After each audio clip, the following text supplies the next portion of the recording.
Hello， 大家早安，我是古元，现在是7点多一点。接下来我有4天的旅程，将会去比萨，对，就是那个比萨斜塔，还有文艺复兴的重要发源地佛罗伦萨。比萨其实它是一个非常小的城市，就最著名的可能就是比萨斜塔，但是还是一定要去看的嘛。然后另外，今天晚上的话，我就会住到佛罗伦萨，那我现在就出发喽。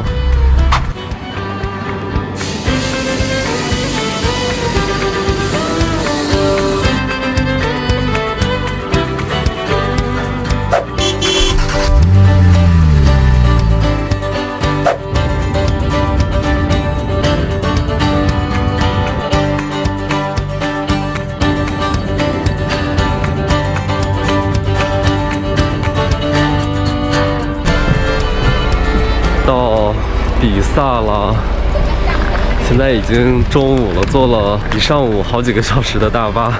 比萨是一个非常小的一个城市，所以大家来这个地方的话，可能1天的时间就绰绰有余，就可以把整个城市给逛完，而且是非常轻松的那种。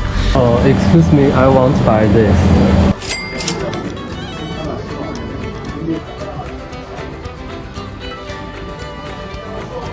接下来就去市中心。现在我在的这个地方算是一个郊区的汽车中转站，从这个地方走到比萨斜塔，走到比萨斜塔只需要15分钟。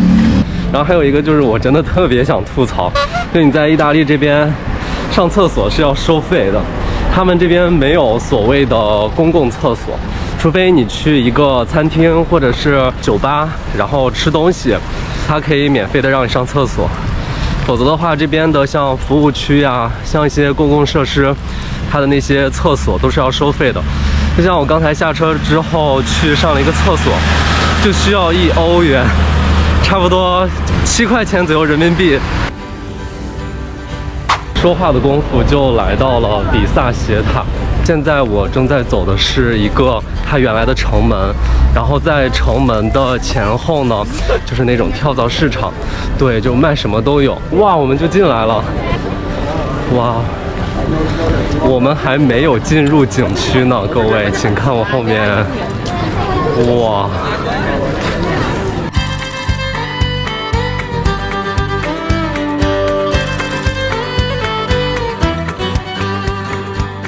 比萨是伽利略的故乡，意大利中部历史文化名城，仅9万多人口。比萨的名胜古迹以奇迹广场为中心，包括主教堂、洗礼堂和最为著名的比萨斜塔。真的太壮观了，当历史课本上的照片照进了现实。比萨斜塔呢，它其实是教堂的一个钟楼，但是它的设计师现在已经无从考证，就不知道是谁设计的。第一个阶段开始建的时候呢，大家就已经发现它下面就已经开始倾斜了。那么停工了很长一段时期之后，再往上面建的时候，故意的往它倾斜的反方向上建，对，就是防止它继续倾斜。天呐，太壮观了！请看我后面，哇，突然斜出来了一个塔，就这种视觉的冲击感真的太强烈了。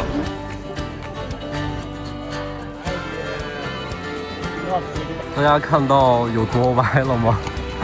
真的太不可思议了！不是这个路歪，如果这样，我把镜头这样斜过来，好像这个楼是正的，这个路是歪的，但真的这个路非常的平，是这个塔歪了。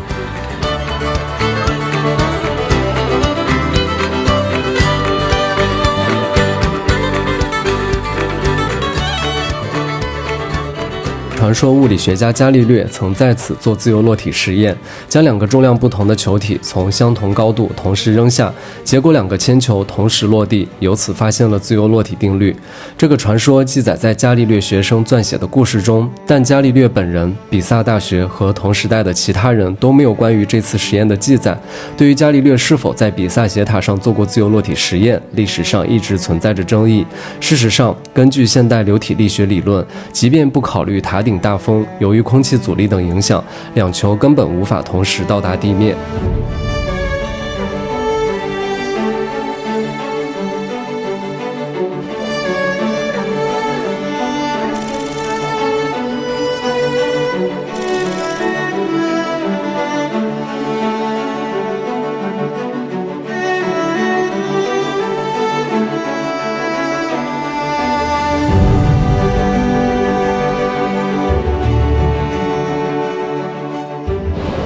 我现在进入到了一个公墓，他们说这个公墓最重要的是它的壁画，两边的都是他们原来的石棺，就是原来的棺材。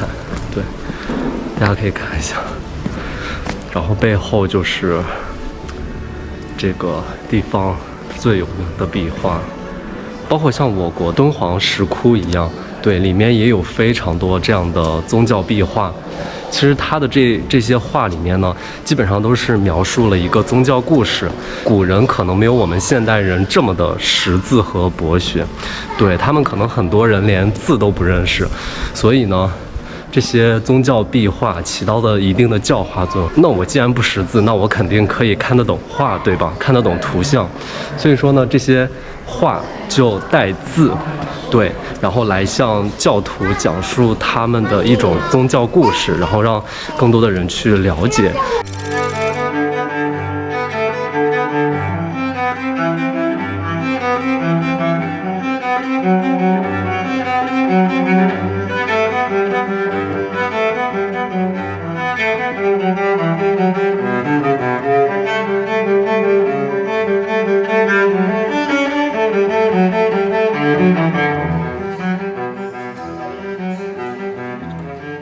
哎，大家看这个是什么？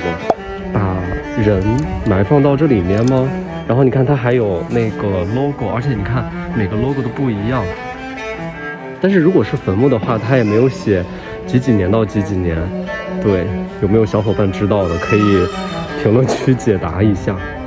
看到了吗？我后面还有一个工作人员在维修它，就是他们这边其实是每一代都有维修。这边是朝阳面，大家可以看到这边的壁画就已经被晒的可以说太过于褪色了，可以看到了现在这边的阳光更好一点。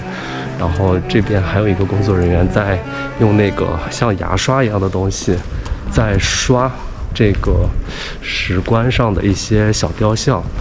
我现在来到了比萨斜塔旁边的歌剧博物馆。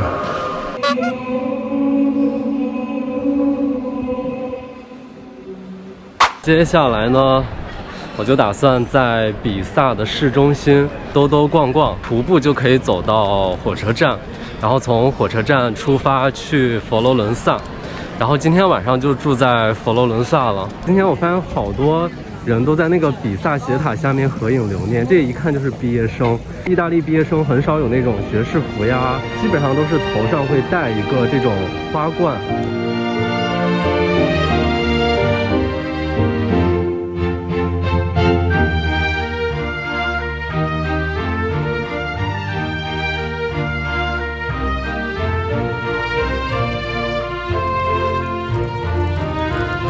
哎，感觉来意大利之后，说的最多的一句话就是好惬意啊！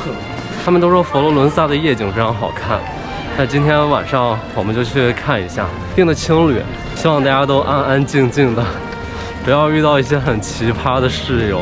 说不定今天晚上在青旅还可以结交到别的朋友，然后明天可以一起游览佛罗伦萨呢。我现在在意大利，基本上就是发现教堂就要进，对。大家可以看，现在非常的喧嚣。我猜这个教堂要么就是在礼拜啊，要么就是里面非常的安静。大家看，按我们的话来说，就是一个很犄角旮旯的一个地方，就是不会引人关注的地方，有一个这样的教堂，而且这个教堂的外立面非常的朴实无华。进去看一下。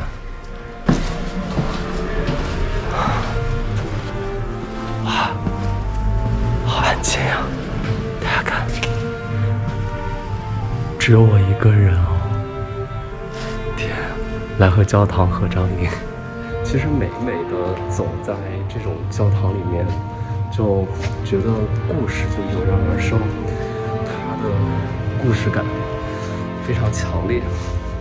为什么非常强烈呢？是因为这个教堂在这里肯定屹立了有一段时间了，那么这些石头，我觉得是会讲故事的石头，因为它确实见证了很多人的婚丧嫁娶，见证了一代又一代的历史故事，所以这个建筑是会讲话的，所以每次看到非常有历史感的东西的时候，都会有一种莫名其妙的感动。可能因为古人和我们都在同一个空间当中，但是时间的切片不同了。夕阳、鸽子、阳光、雕塑、流水，还有弹唱的人们，还有在这个广场上悠闲散步的人们，都汇聚在了一起。